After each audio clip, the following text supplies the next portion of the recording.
Good morning, everyone. Thank you for joining us for a discussion today. The focus revolves around Hand and Stone, massage and facial spa, the franchise opportunity, what's going on. But what we've done is we've brought in experts in finance, real estate, and development to provide a nice holistic view of what's going on in the industry, specific to this brand, how this brand is going to propel growth on the other side of the crisis that we're dealing with as a world, and give you guys information as you guys are seeking out how do you position Hand and Stone, or what is the Hand and Stone opportunity on the other side of it.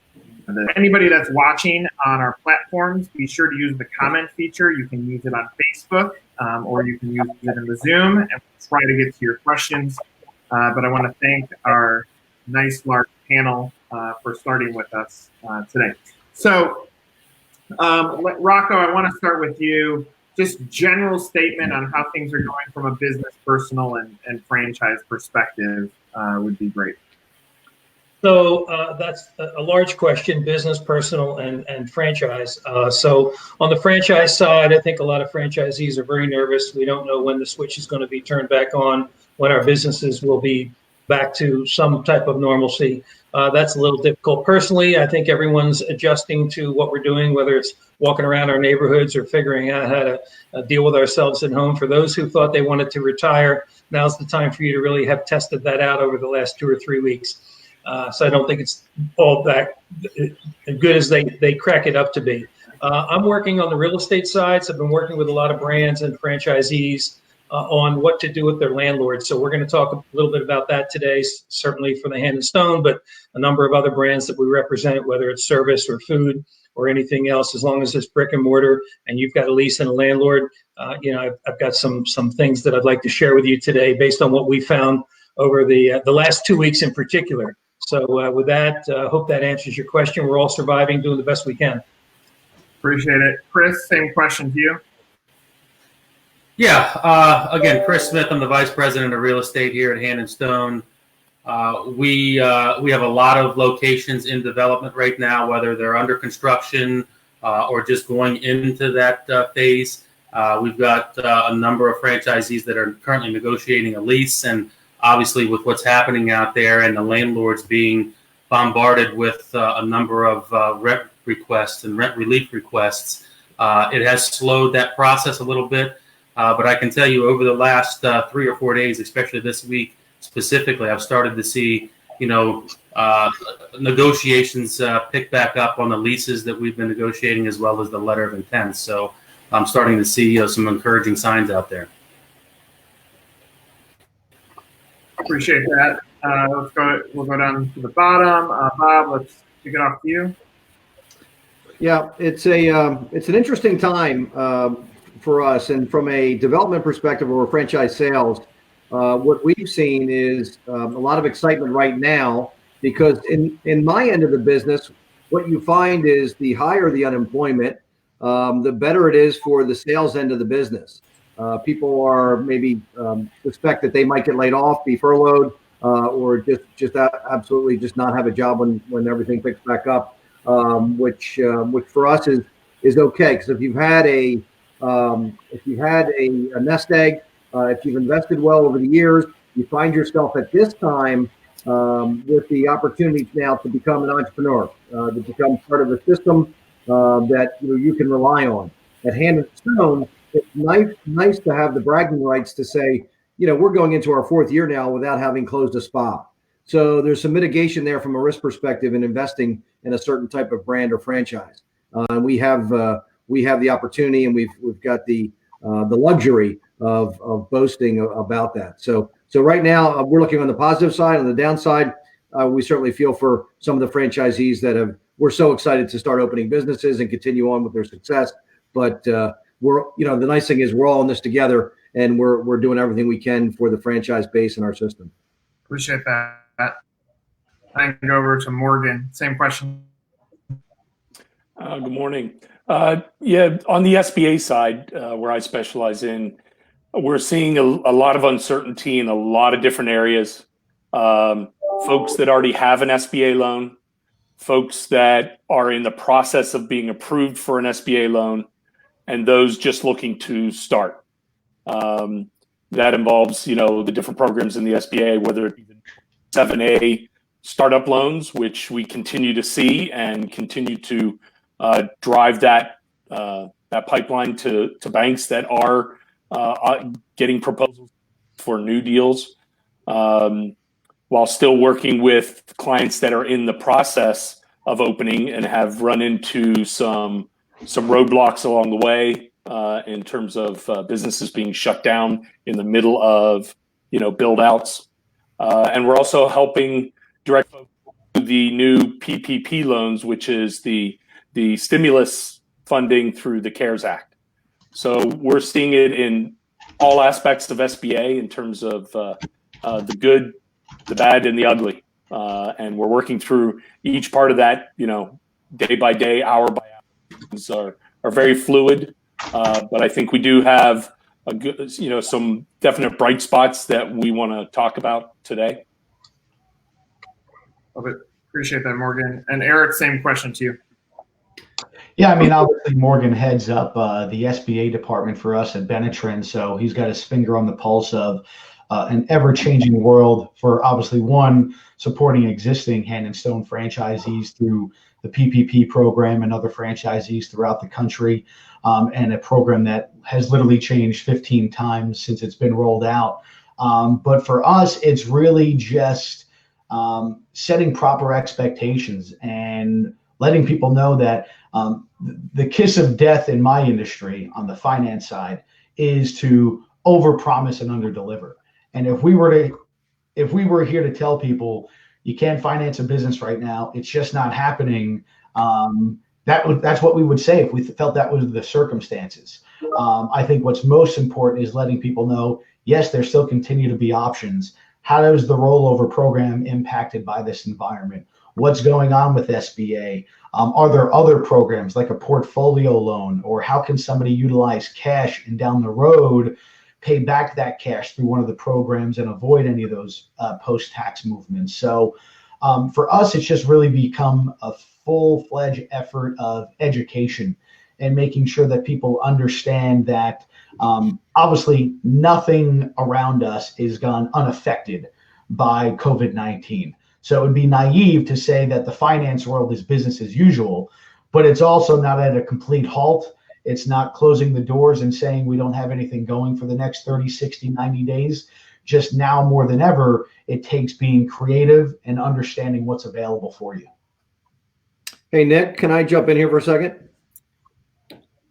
Yeah, go for it.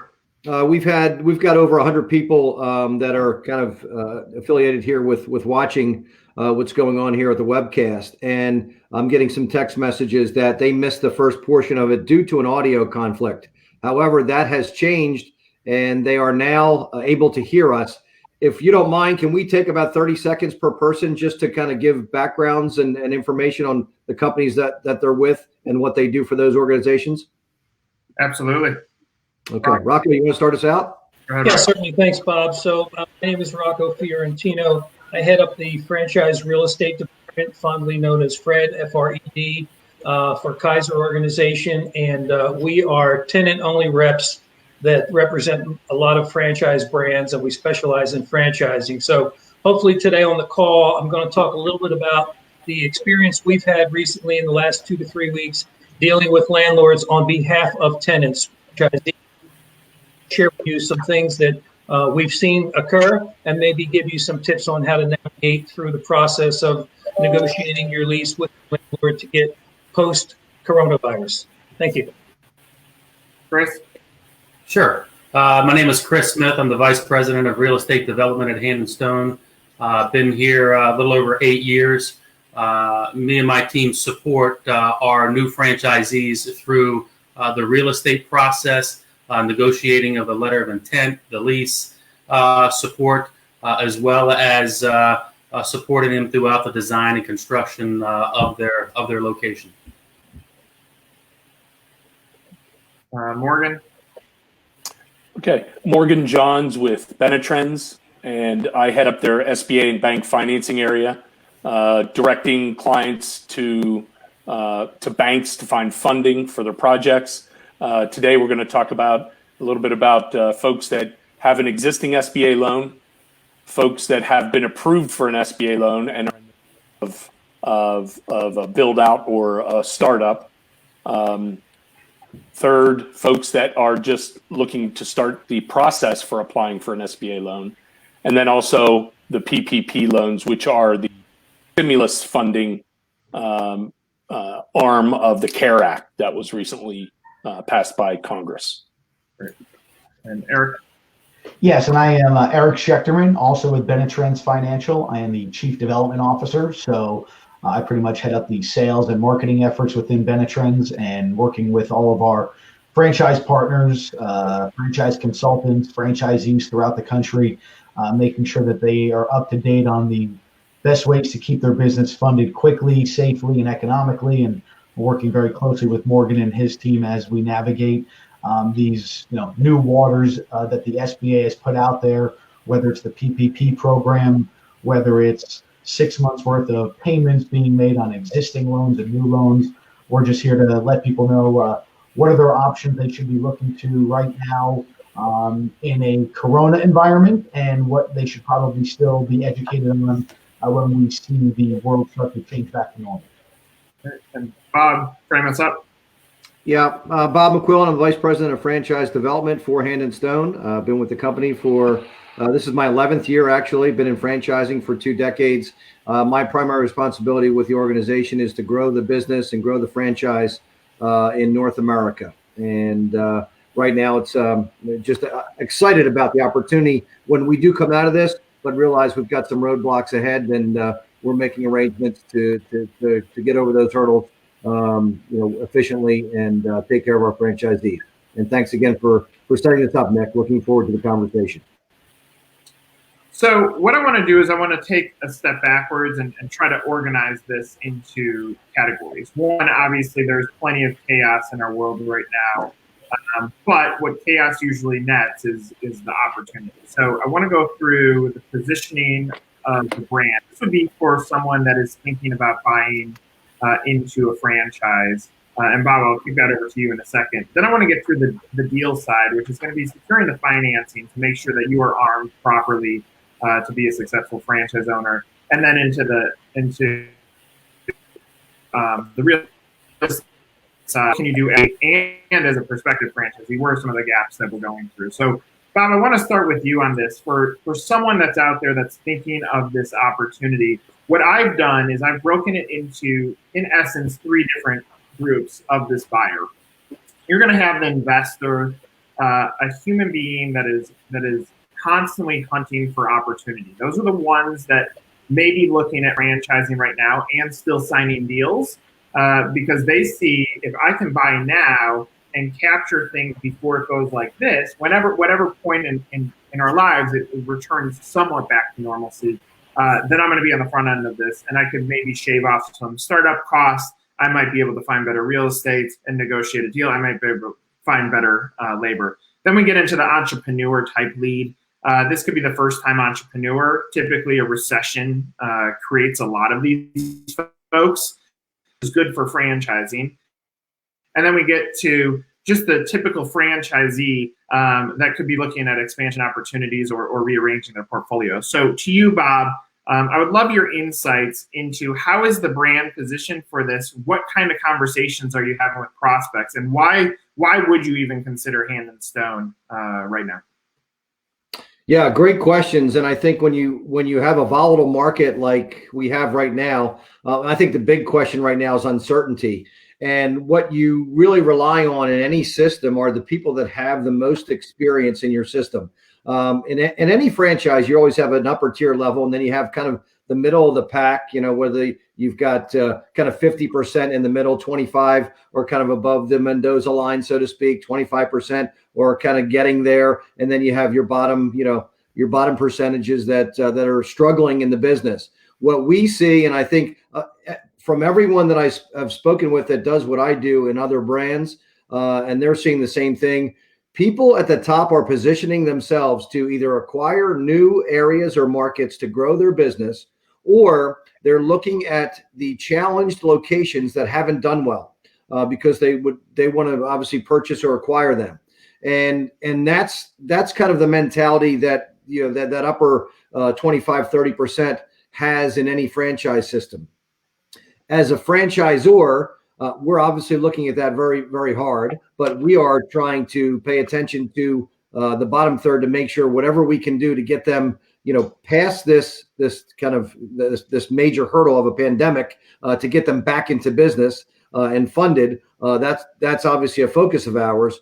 But we also have the people that are now coming into the fold, and I'm not going to mention names, but I have a gentleman that I'm working with, and he's got extensive retail experience, has been in the restaurant business for years, and he sees this as a major opportunity.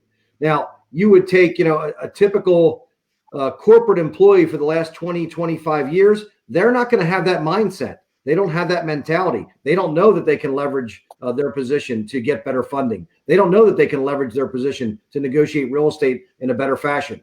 These are major, major, major opportunities for people that are looking at this that have a lot of experience. So I would say to the people that are investing in this business, one, mitigate your risk. Number one, go with a franchise that have a proven track record and that doesn't close businesses.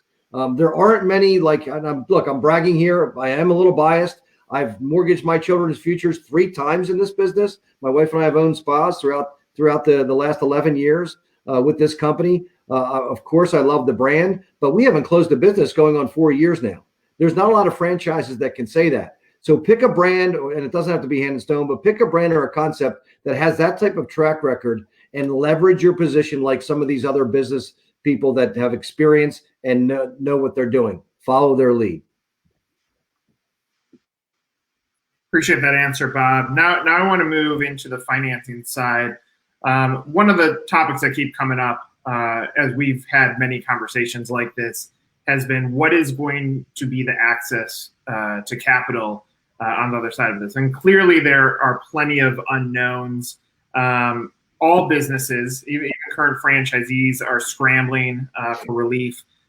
Morgan, I would love to start with you on just the state of accessibility to financing that now I've decided I want to buy into a brand.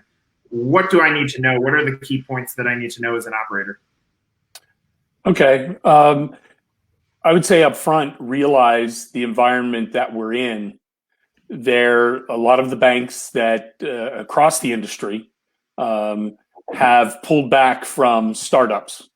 And I would hazard a guess that's probably at about 50% that have put a hold on doing startups, on entertaining startups. They're waiting for this, pandemic to pass before they kind of open up, turn on that spigot again for funding startups. Then now we have the other half that are still, providing proposals for startups on a regular basis in a timely fashion. Now, what we found is that those banks typically aren't heavily involved in the stimulus package funding. That's the key point here. Without going into that stimulus package, a lot of banks have pulled their resources to fund those, stimulus loans. So that's why they're pulling back from startups. We've found that the other half that we deal with that are actively looking for new deals, we're finding them to be very timely, very responsive, because they're focused on this, and we have still a continued good pipeline of new deals coming in. To Bob's point, what he just previously said, we're running into a lot of folks with excellent backgrounds that are looking at this as an opportunity to get into financing. And we're able to still find banks available that as we, business as usual, so to speak.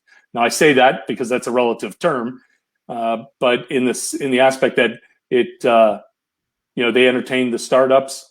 Now, the key is once you get into the process with a bank and they're entertaining your deal, you need to expect delays. They're not looking to fund a startup today. They're looking to start the process today, acknowledging that by the time real estate is found, you can negotiate a lease, you get a contractor bids, you do all those things. The idea being that by the time you're actually ready to fund the loan, we'll probably be past this pandemic, as well, we all hope we're at that point. So they're taking a very good opportunistic outlook on this time period, that they want to continue to look at startups because they see the benefit down the road of filling their pipeline with new loans, so that when we come out of this, they hit the ground running. They're already prepared for the turnaround. So I guess my bottom line is we're finding good opportunities because the rates are as low as they've ever been, and fees, there's fee relief, there's payment relief for folks just coming into the franchise industry. So it's a good opportunity. Eric, with brands right now, we've seen several different categories of brands. They're the ones that are completely bracing for impact and pushing that breakdown and saying, no way, there's no way, wait till we understand what gets to the other side before we press down on development. And then there's brands that are gently tapping on the brake and saying, this is still a good opportunity to buy, exactly what we just heard from Morgan and Bob. Those are the brands that are starting to find those opportunities. So the question to you, Eric, is still now a viable time for franchisees, prospective buyers, to be looking at brands? What would you say the risk profile is or opportunity is for people that are looking to become franchise owners? Yeah, that's that seems to be the $1 million question, and I'll tell you very clearly on the side that I fall on. I'm a big movie buff, and I like watching movies. And if anybody wants to watch the Big Short or anything else that talks about the 2008, 2009, and 10 environment, I keep reminding people there's always a winner that comes out of these situations. Somebody always wins, and the winners are usually never the ones that say, I waited until everything fixed itself and then made my move. The people that we're speaking to right now, because I've been incredibly interested to speak to our clients, and we funded over 80 to 90 new franchisees in the month of March between SBA and rollover. So you had 80, 90 people that were still moving forward with their plans and just surveying those people and asking them. And they keep mentioning the same things. We have to face facts. Number one, commercial real estate is going to be at an all-time high within the next 5, 6, 7, 8 months with other businesses that can't make it through these times. That's usually a challenge for a lot of franchise businesses. Number two, one of the other challenges is hiring the right talent. How many people that are the good managers and the good workers that the businesses that they worked at didn't make it through these times, and now they're going to look for a good landing spot that you can jump in on. And from everything that we've talked about, from our finance options, from the banks that we've worked with and the brands, I think we're looking at a U shape when it comes to franchise development right now. So if you look at a U, hopefully we're a little bit down towards the bottom of the U, and then I think it's going to start to level off. But I think that when we do turn the corner, it's not going to be a gradual increase over time. It is going to shoot up like a rocket ship. And I think that those that are waiting until that turn happens are going to find out that they are the 100th person in line for this territory. Bob mentioned before, all the people that have been in transition from the corporate world from back in November, December, January, that thought they were going to step right into a job, that realized that that's not the job market they're walking into right now. They are going to be all over this. And I think one of the biggest sleeping giants that nobody is talking about is, if you wait right now, the giant that's going to be there to sweep it up is that existing franchise owner. Think about if you own 3 or 4 Hand and Stones right now, and there was a market 2 or 3 towns over from you that there was maybe a competitor that didn't make it or a mom and pop that didn't make it. And now I've got the opportunity to get a better lease, better terms, better financing, and buyers that are waiting for everything to be perfect where I already know the business. So easy answer. If you wait right now, you're not going to be the winner at the end. The people that are going to win through this are the ones that set up and continue to move forward right now. Appreciate that. I think that's a great transition now into the real estate side. And Chris, I want to go to comments. Would love your feedback on this. So for existing franchisees, exactly what we just heard, there are going to be sophisticated franchisees that say, this is my opportunity to take advantage. And that's going to be both, and I would assume, on new unit opportunities, that there are going to be landlords out there willing to take a deal on here because they're getting hammered by other types of brands. And then secondly, there's going to be the opportunity to see how did existing units behave or perform during the pandemic. So that data point might actually make the resale more appealing to understand that value. Chris, I would love your thoughts on that. Yeah, absolutely. We fully anticipate a shift in commercial real estate, much like we saw back in 2012 when it was really a tenant market. We think we're going to start to see this as we transition out of this pandemic. And you're right. I think that a lot of existing franchisees will be able to take advantage of, as Eric had mentioned, maybe a competitor that didn't make it in a neighboring market that we could slide into, or an opportunity in a market that the real estate may have been, a little out of reach from a cost perspective, that now that those numbers have come down, would be an opportunity for us. So I think there's absolutely going to be, a tremendous upside for existing franchisees, but also more importantly, new franchisees that are just coming into, owning their own business and franchising, for example, with Hand and Stone, and the ability to find, the A real estate at a more affordable cost is something we are absolutely anticipating. We've never really struggled finding opportunities for Hand and Stone. We've always been, welcomed by, the REITs, the real estate investment trust companies of the world, and local landlords, because they love our brand. They love, the type of clientele that we're bringing to their center. They love that we're a clean and pretty much quiet tenant for them. So we anticipate that could, to certainly continue. But more importantly, I think that the cost per square foot, your rent factor and your occupancy cost, is certainly going to be significantly reduced from where we were over the past couple of years. And I find that to be very exciting, sitting in my chair right now, and the fact that I help our franchisees through that process. We're very hands-on with our operators. We're not a passive franchisor. We're literally with them and helping them through every step of the real estate process and beyond. Appreciate that. And Rocco, I want to go to you now with this question as a resident franchise expert. So twofold. One, obviously now the good franchisors are showing what it actually means to support the franchisees. And some of those situations mean the franchisor is stepping in and having some of these lease negotiations on behalf or in partnership with the franchisee. So one, what is the importance of support now from the franchisor as a holistic opinion, given your depth of experience? And then two, what are the opportunities from discussions with landlords to maybe reposition the lease to be more friendly as it go forward?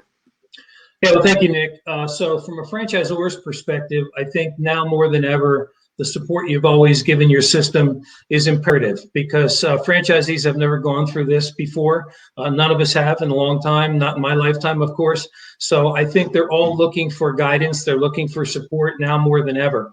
And I think a lot of franchisors are absolutely stepping up to the plate, learning how to do things differently, learning how to use technology in the food sector category. Everyone's learning how to do online ordering and free delivery, which they may have done before, but certainly not to this extent.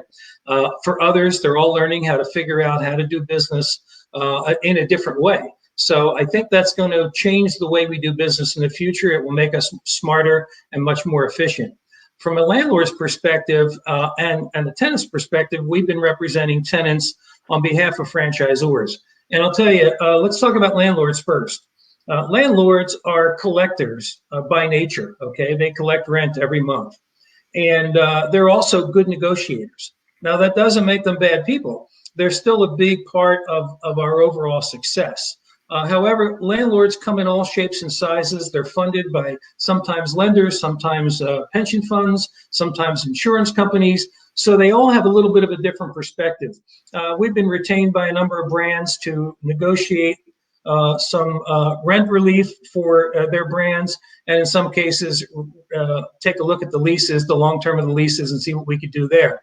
So I will tell you, as I said, landlords are all shapes and sizes, right? So recently, in the last couple of days, within 5 minutes of each other, I heard Publix supermarkets announce publicly that they're giving all the tenants in the centers they own, operate, or control 2 months of deferred rent or waived or abated rent. That same period of time, Taubman, who is a large landlord for regional malls, not only the mall is closed, so the tenant really can't even get in, let alone a consumer. They put out a statement that said they're not able to address any rent relief request at this time.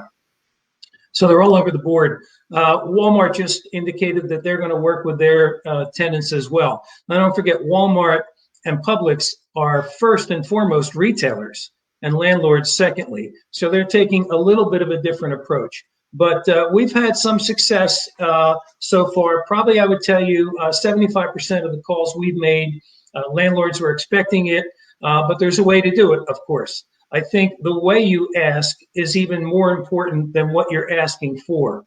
In the companies that we represented, Nick, we've asked them what their goal was. And sometimes the goal was a little unrealistic. I mean, you've got to understand landlords got loans and employees as well. And sometimes the goal is fairly reasonable, which is where we have better success. So existing tenants are very, very, very valuable. So please, if you're an existing tenant, know you're valuable, but make sure you understand that your landlord has an investment in what you're doing as well. So we've been pretty successful with sharing with the landlords that we understand some states have mandates where the eviction courts are going to be closed for 90 or 180 days somewhere down the line, but none of us really want to end up there. And the other thing we want to do is communicate early, communicate in writing, and communicate reasonably. Because if you don't, someone's going to put their guard up. And once the landlord shuts you down or the tenant stops negotiating, game over, the attorneys get involved, and here we are paying an attorney on either side when both sides really are looking for as much money as they can save or get. So it really is important that if you're uncomfortable negotiating with your landlord, find someone that's able to do that for you. If you're comfortable with it, make sure that what you ask for is reasonable. And we've been looking at a 3-month deferral on average, so that maybe we're looking at April, May, and June base rent deferred till maybe through the end of the term or through the end of next year or something like that. That's been fairly well accepted by most of the landlords we're working with. We haven't really gotten too far along in negotiating longer term leases because, frankly, as some of the other speakers said earlier, the market hasn't settled yet. So I think it will be a little bit of a tenant's market, as Chris indicated. It's been a landlord's market for a long time, 4, 5, 6 years now. And I think it's going to be a tenant's market. However, we don't know where it's going to settle. So it wouldn't be prudent for any tenant to sign up for another 5 years with a 15% increase right now. But if you can focus on the prize is getting through Corona and figuring out how we get our businesses back together. If we can do that and work with our landlord to get us through that. Now, some landlords are going to say to you as a tenant, well, gee, you've got the payroll protection package coming down the line. That's going to give you money to pay your rent.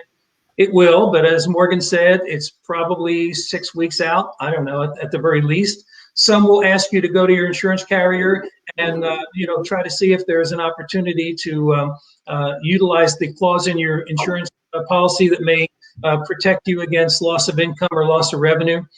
In most cases, the insurance companies are denying that, and there's language in there for a virus or something else like that. I think after 9/11, 20 years ago, they've gotten a little sharper about their language, so that's not necessarily an opportunity.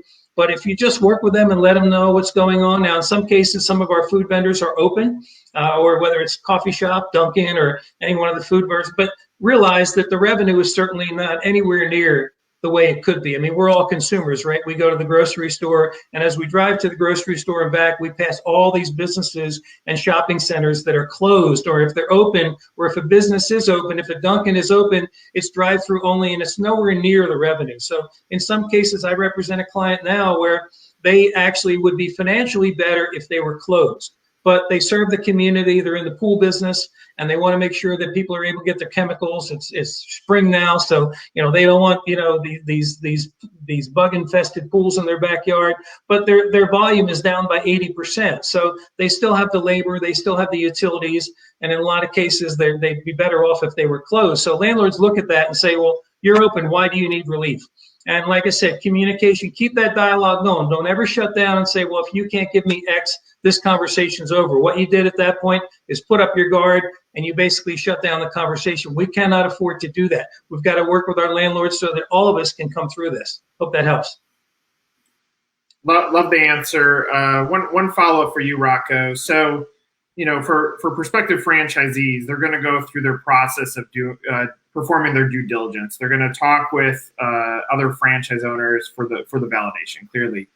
And in a landlord market, given that the spaces have been limited and it's been very, very tight for years, maybe the diligence hasn't been as smooth. I love hearing a story like what Publix is doing to help their tenants. Is part of the future of where this moves to in the next wave that the due diligence on a landlord and how they behaved in this moment is going to also help tell the story of how they recover? I think it's going to be supply and demand. So, for example, if we're looking for a site for Hand and Stone and there's 3 sites that meet the criteria and the rents are within the range for the unit economics, I think, yes, then picking the right landlord and understanding what they do, how they treat their tenants will be important.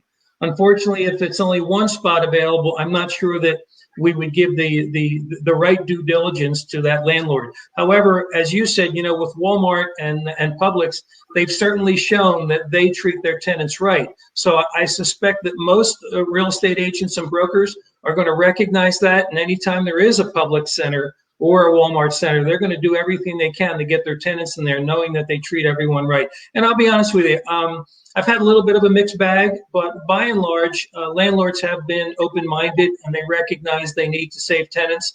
Yes, I get a handful that dig their heels in. They've got their head in the sand and say, we don't understand what the problem is. We don't see anything.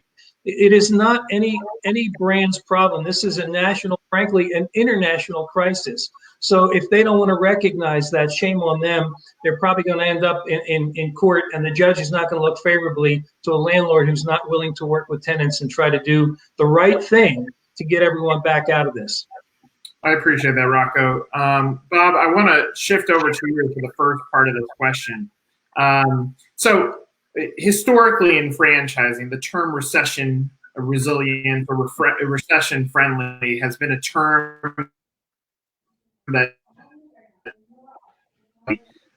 in today's time, there's a new term called essential. In tomorrow's time, based on what we're seeing, there could be something about how you prepare a brand to be friendly to social distancing.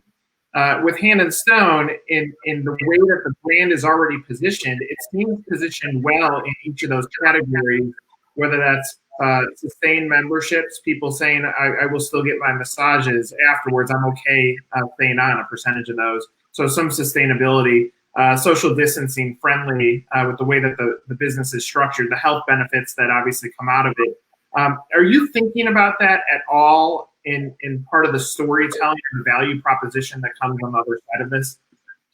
Yeah, that is a great point, and I think every brand, every concept, every franchise or independent business in America is probably looking at this like, and you and I personally were talking about this not too long ago, Nick. That you look at this and you almost like the cream rises to the top. You kind of really realize how some of your staff, some of your team members, some of your colleagues, you see how they really rise to the occasion in a time like this, and then you start to evaluate and reevaluate the things that you've done to make yourself successful. And then you go back over those things and then you wonder and ask and you basically set up think tanks with your better employees. How can we make it better when we come out of this?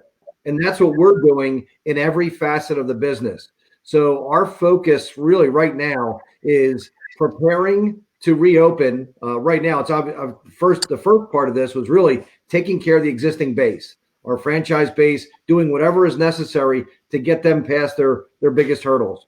And then it's, okay, personnel, you have to look at personnel. What are we doing right now with our team? What are we going to be doing in the future with our team? Who can we retain? Unfortunately, there's some people that temporarily might be let go for a while. And then when this all comes back, the most important thing for us is, how do we become a better organization? How do we be better at customer service? How can we do whatever we do better for the consumer and our clients?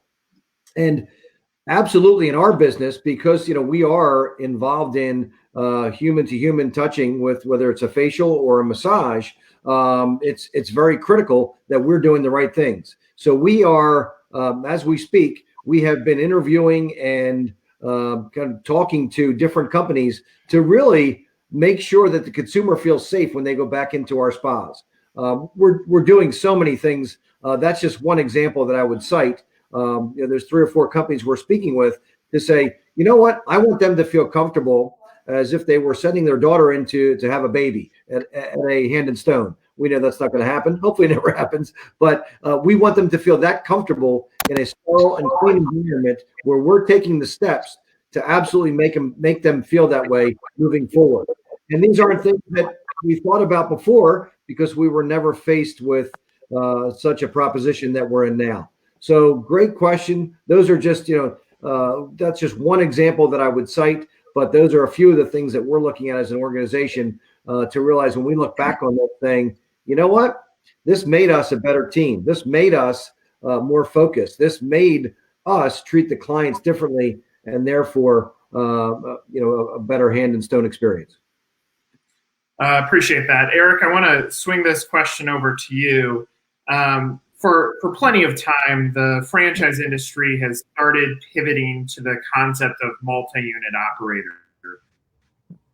Today's time, when you look at a Hand and Stone that can show its ability to weather a storm and potentially the strength of having multiple units to give better support or opportunity to the labor markets that they have, do you see us as an industry, as franchisors, being really hard pressed to not say yes or to say no to the single unit operator, that in tomorrow's time, in order for the financing to line up well, for the real estate opportunities to line up well, and for the strength of the business to be proven in its ability to scale, that multi-unit ends up being basically table stakes in the way that we're looking at operating agreements in the future?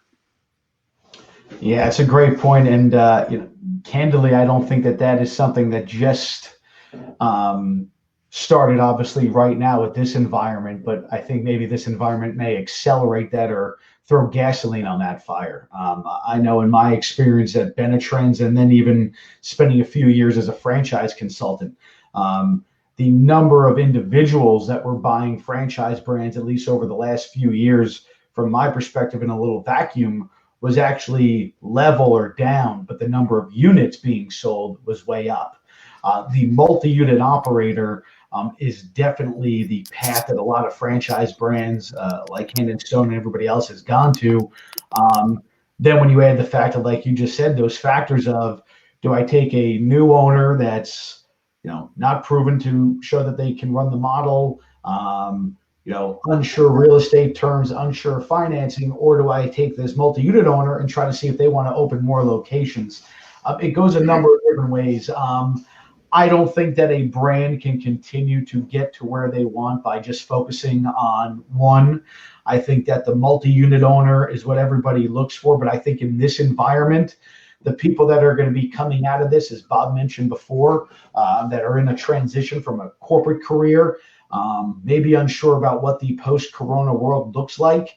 I think we're going to have to sort of start readjusting our brains back to the let's get started with one and see how that goes. And if they want to buy multiple from there, move on from there. Because the most important thing in multi-unit ownership, at least on the financing side, is liquidity.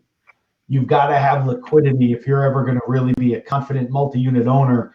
And with where the stock market is and everything else in the economy, I just don't know how many people are going to be coming to the table saying, yeah, I'm flush with cash and ready to open 3 or 4 of these in the next 2 or 3 years.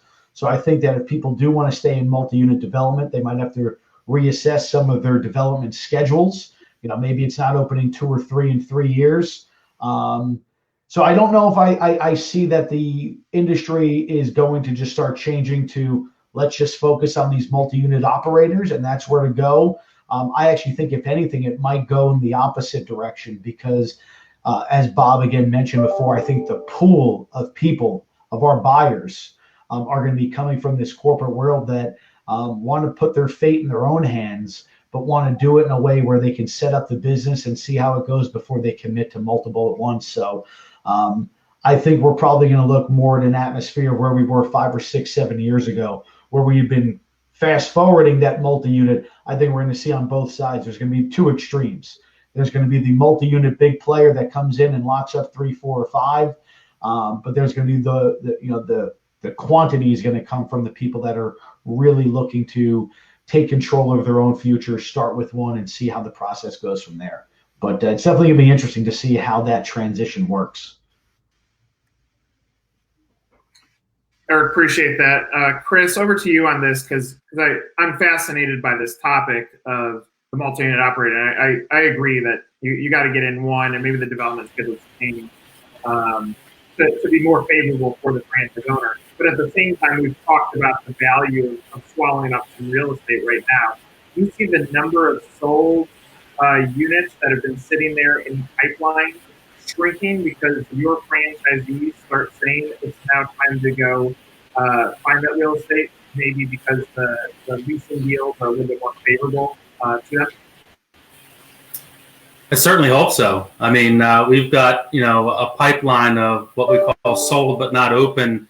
And typically what those are existing franchisees that probably purchased a multi-unit agreement and had a development timeline to open those locations. So I absolutely foresee a lot of our existing franchisees that have done well in their first or second, or maybe they've got 3 or 4 locations, really be motivated to develop one that they may not have been, planning to open up for another 12 or 18 months. And I honestly feel that we're going to see, as I mentioned earlier, a lot of our competitors potentially close in markets that we want to go into.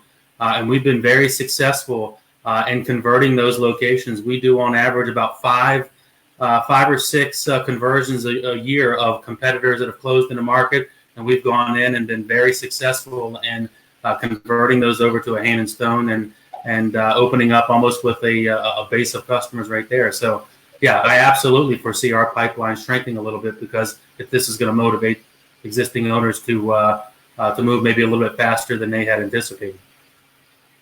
So over the last conversations have gone almost an emotional toll that you would expect. We start with when we're also the country, we're starting to be locked down. There's fear, anxiety, businesses are stressed. We get to week 2. Now, all of a sudden, we've already braced for impact. Now we're starting to plan and get into this stage. And now we're getting to this place where, all right, we at least have some dates. We have no true definition on the other side of this, but we at least have some dates on when business starts to potentially get to seeing an end to this in some shape. Obviously, plenty of businesses have pivoted to get to this point. But as we reach this final stretch, I would love to try to dive into this crystal ball. And I know that none of you have one, so I'm not expecting you to be a future teller. But what does this crystal ball look like over the next few weeks? What does for Bob? I want to start off with you. What are you seeing as the true opportunity? If I'm looking at opportunities right now, what is your true opportunity, and what advice do you have for those that are out there? Yeah, so Chris did mention the fact that you look at competitors. I think there's a big opportunity for us. Number one, our multi-unit owners. Eric had made mention to the fact that everybody wants multi-unit owners. Our multi-unit owners are trying to look at clusters, clustered opportunities where they can go in and, if not purchase, then maybe there are some owners. And this isn't just kind of the lions eating their young here. It doesn't have to be in the Hand and Stone system. We actually aggressively and actively look for our competitors that are going out of business. There have been, maybe not double digits yet, but there I know have been at least 5 or 6 instances where we have gone into a site where our customer used to live and used to do business in, and we have flourished in that location. So we actually do look at where our competitors are going out of business. And from this really kind of everybody here in this panel would have a play in this, because I could talk to Rocco's organization at Kaiser and say, look, find a competitor of ours that has gone out of business, or maybe a landlord that thinks they're going out. We'd like to do a deal there. And on the other sense, there's some of our multi-unit owners that would be interested in taking down a cluster, 2, 3, 4, 5, a half a dozen locations. And I would turn to Eric and Morgan and say, look, how do we finance this individual? Number one, because we are Hand and Stone, because we have not closed a business in going on 4 years now, people are more liable to take a look at this company versus others, because there's very little risk.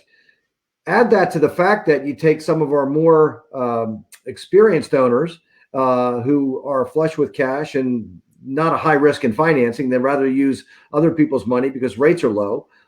Then maybe Eric and Morgan might say, you know what, I'd rather take my risk here, although limited, with a multi-unit owner in Hand and Stone.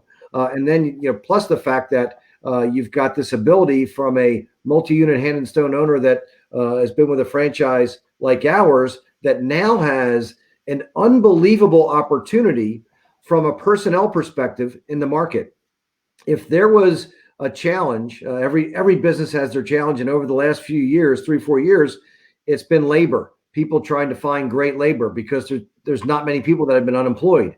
Right now, this is going to offer us something we haven't had, a surplus of massage therapists and estheticians that we can draw from.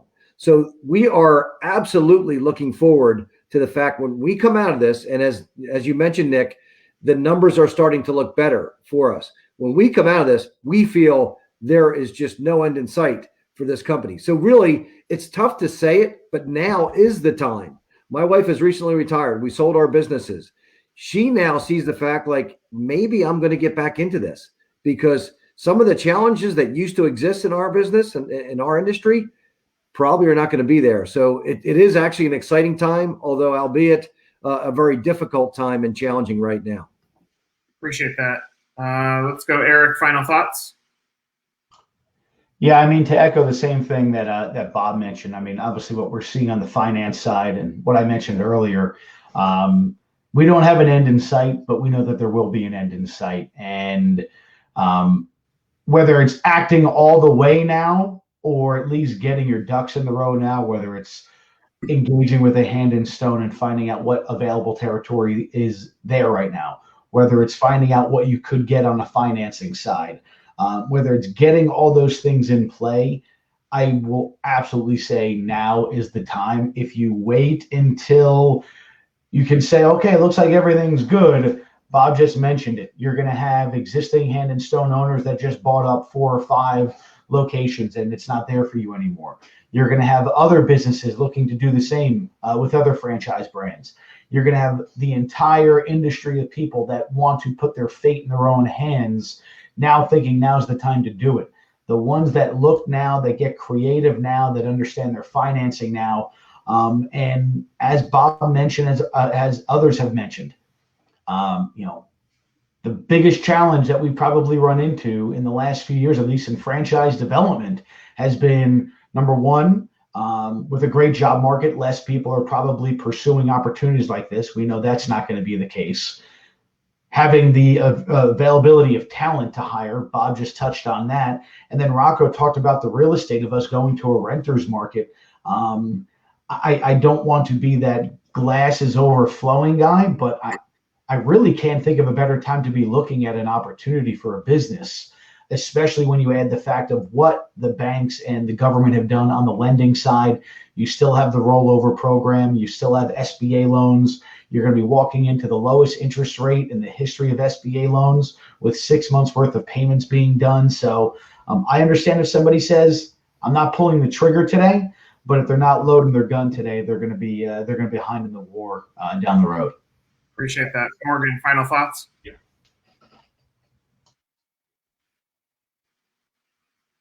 Morgan, you're probably unmuted. In echoing other previous comments that, it's such a great opportunity right now, and especially with an established brand.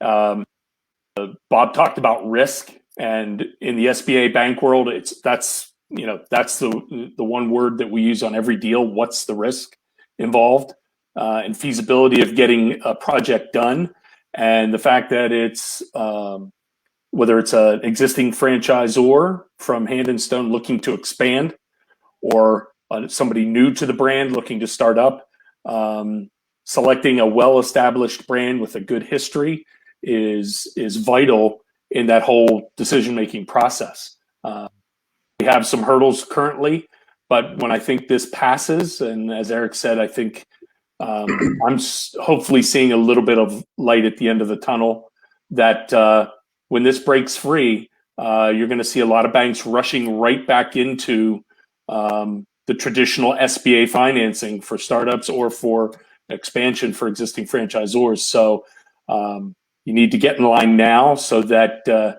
you're the first one to the table with your financing lined up, so you can get that territory that those desirable territories. Appreciate that. Chris, final thoughts? Yes, pretty much just reiterating what others have said. I mean, this is 100% going to be a tenant market, for the foreseeable future, the next couple of years. As I'd mentioned earlier, we were in that position, 2012 timeframe, and it slowly transitions over into a landlord market. We don't know how long that's going to be, but if it were me, and I have been a franchisee for two separate concepts, I would absolutely be considering going back into franchising at this point. And I absolutely encourage you to do your due diligence. Speak with existing franchisees to ensure that what we're talking about today in regards to the support that we provide is actually what we deliver on. So yeah, that's kind of what I would lead with. Appreciate that. Rocco, final thoughts?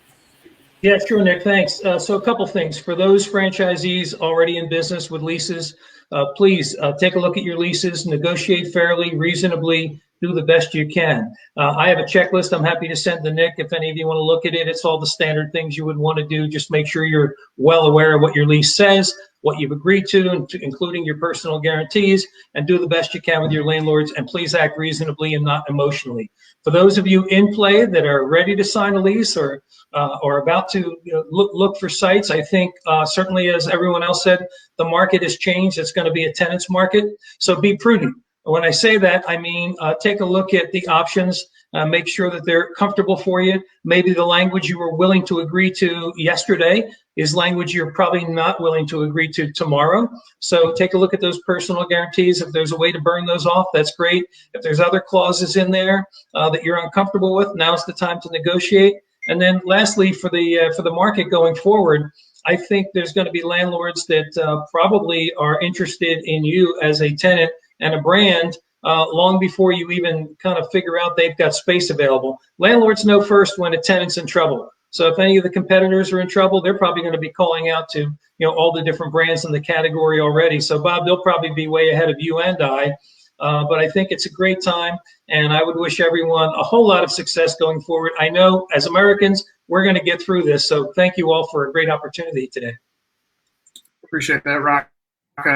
For anybody that's watching at home, just for you, you can go to handandstonefranchise.com to find more information about the brand. You can also do research on their brand at 1851franchise.com/handandstone. Find all the news and information there. To our panel, I want to thank you for the time that you gave us. To everyone watching at home, I hope you got some value out of this. Feel free to connect with anybody on our panel on LinkedIn. I'm sure there'll be great resources as we continue on. This was another conversation with, again, I appreciate all you guys helping us tell this story. Best of luck. Thanks, Nick. Thank you. Thank you.